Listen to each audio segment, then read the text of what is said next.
Now, looking through the market down in today's trading session, but we have a lot of interest coming through for the banks ahead of those results.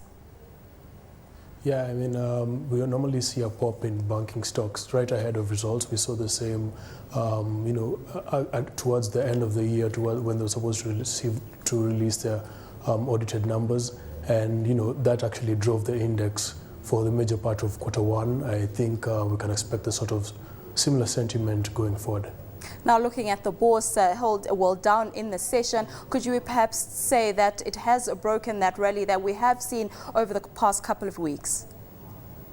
No, I think it's still too early to tell. What we've seen is a trend of newer highs, higher highs, and the lows are also not as have previously been low. So my thinking is we maintain momentum, we keep going forward, and particularly with expectations of first quarter earnings, the banking sector will certainly provide a boost to the index, and we're looking at much higher levels going forward.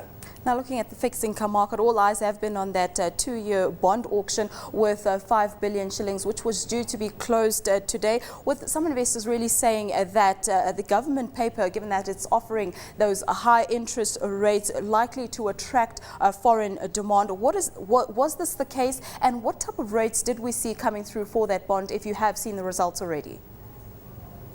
Yeah, the results are about to come out. Probably they do the auctions at about 4, so by now we should have some numbers out. I haven't seen them yet, but the feeling is we come off about 700 basis points. I think we're looking for something in the range of 1450, 1520 was the yield on that. We should also be the coupon because it's market determined. And as far as demand, I mean, I think it's fairly attractive, though some foreign investors might be wary about locking in their money for such a long period. I mean, 2 years compared to the sort of action they could get on shorter dated 91 and 102-day treasury bills. So I'd expect that the foreign investor segment would be subdued. There'd be a significant local investor interest, and probably see an oversubscription 3 to 4 times what was on offer. Now, looking at the 91-day and 182 treasury bills there, just talk us through performance. Over the last 5 weeks, we have seen a bit of undersubscription on the 91-day treasury bill, and however, there has been an heavy oversubscription on the 182-day money, looking for longer lock-in periods.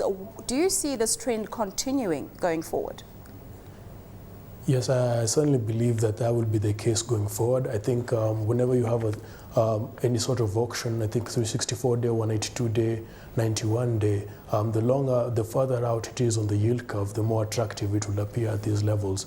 The reason behind that, again, being inflation expectations, and number 2, the sort of yield compression that fixed income investors are sort of expecting going forward. So because of those dual risks, then any sort of investor would probably be looking to to shift their funds further along the yield curve. Probably last year, I'd say about 9-12 months from today, we were actually seeing, that's of course looking backward, we were seeing the picture was skewed somewhat, and we were seeing fixed income placing their paper shorter term, 91-day and 182-day was seeing less subscription. So these are duration plays, and we generally expect it will be the case going forward that investors look to move their funds further up the yield curve. Now, looking at that yield curve, it has flattened out, but except for the 1 to 3 year tenures, could we see perhaps a downward correction for the 2-year that's going to be coming in? Yeah, certainly that will be the case. I think that will also drive market sentiment in as far as pricing yields on the 5-year and 10-year, which we should also see, some correction, some downward correction and yield compression at those levels. So that's certainly why the 2-year is actually very important, this particular auction, and I think the central bank realized this, and that was part of the reason behind this particular issuance. But to answer your question, yes, I think we probably see yields coming down. I mean, if you maintain the current spread on the 5-year and 2-year, and the 2-year comes down to about 14, 50, 15, 20, then you're looking at a shift in the yield curve, something in the region between 300 and 400 basis points.